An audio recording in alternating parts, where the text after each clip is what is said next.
Hello everybody and welcome to another 1/6 articulated action figure review. Thanks to the guys over at Planet Action Figures. Today we're taking a look at the Quantum Mechanix Master Series Firefly Malcolm Reynolds. I absolutely loved Firefly and Serenity. Why did they have to cancel it? This is the special edition, which includes the Lassiter laser pistol, which I think appeared in 2 episodes, I think. The box itself is a nice solid window box with a photograph of Malcolm on the inside and another photo on the rear. We get a card included which tells us that we get 2 sculpts of the head, the original and a new improved version, and they let us choose which one to install on the figure.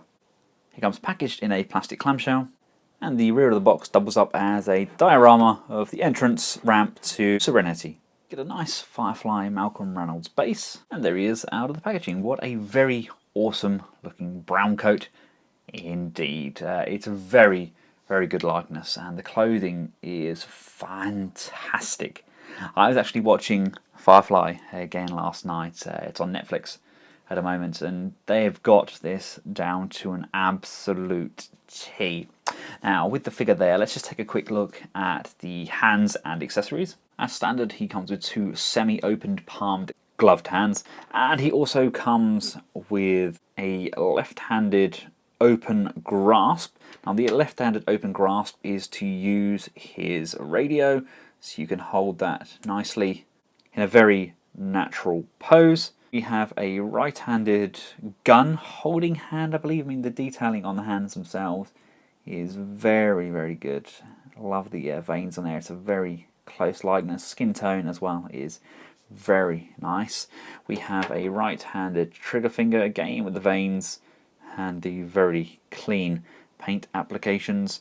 We also have 2 closed fists, because we all know that Mal is Latin for bad, and he does like to fight. This is the Lassiter laser, and it looks incredible. I believe it was actually shown in Sequest DSV as well.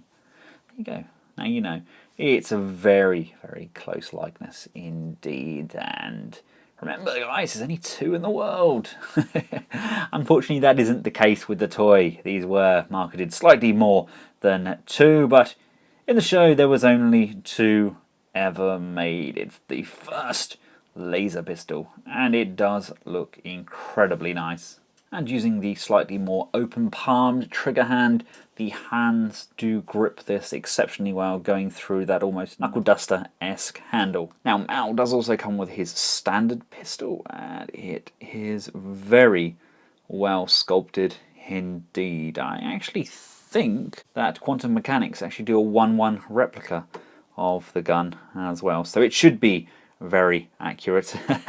And of course we can just bring in that trigger finger, and again that sits in there exceptionally well. A very comfortable, very realistic gripping motion. Now I do like the fact that we do get some gloved hands, but I would have liked maybe a pistol gripping hand, or maybe that trigger finger hand, maybe even the punching fist hand. I would like the options to have those with the gloves as well, because he sometimes gets in fights with his gloves on. He doesn't always take his gloves off. Now this was the first head sculpt they'd done for Malcolm Reynolds. It's a good likeness. You can tell it's definitely meant to be him. It's got a nice hairline cut there. The eyebrows are very stern. The eyes themselves are quite piercing. He's got a lot of attitude going on there, hasn't he? But it definitely does not even remotely hold a candle, in my opinion, to their second sculpt. That is just fantastic. They have literally captured that to a T. Look at those eyes. The expression, the paint applications, the 5 o'clock shadow going on there. What a vast improvement. Don't get me wrong, the original sculpt was okay, but it was just that. It was okay. It was off. The bridge of the nose was too wide. The eyebrows were possibly too thick, and they've just gone to town with this sculpt. They have done an incredible job.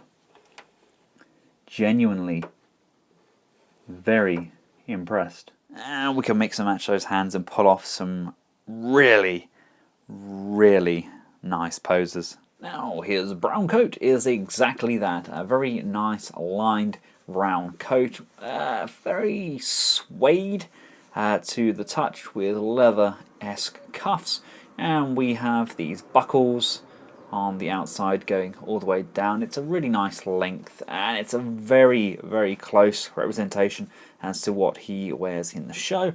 And taking his coat off, we've got him in his very nice deep purple shirt. And as you can see here, he has his nice braces on the top of his trousers, or pants, depending on your location. And they just buckle up again at the back, going down to his boots.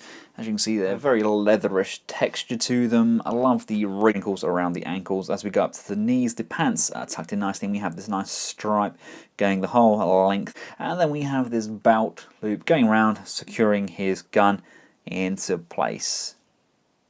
He really does look the part. Now, although he is a very fun and nimble character to pose, the clothing being as accurate as it is somewhat restrictive when trying to get him into some of the more dynamic poses. The head is attached via a neck joint, so the neck itself is where the articulation is. It can look left and right. We can go up and we can go down. We can tilt to the side for a quizzical pose.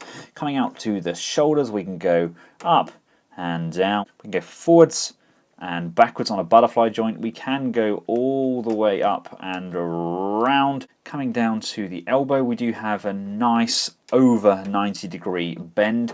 Something I would have liked is possibly more accurate skin tone on the arms. So I like to have him with his sleeves rolled up, and unfortunately that skin tone on the torso they've used just doesn't quite match those hands.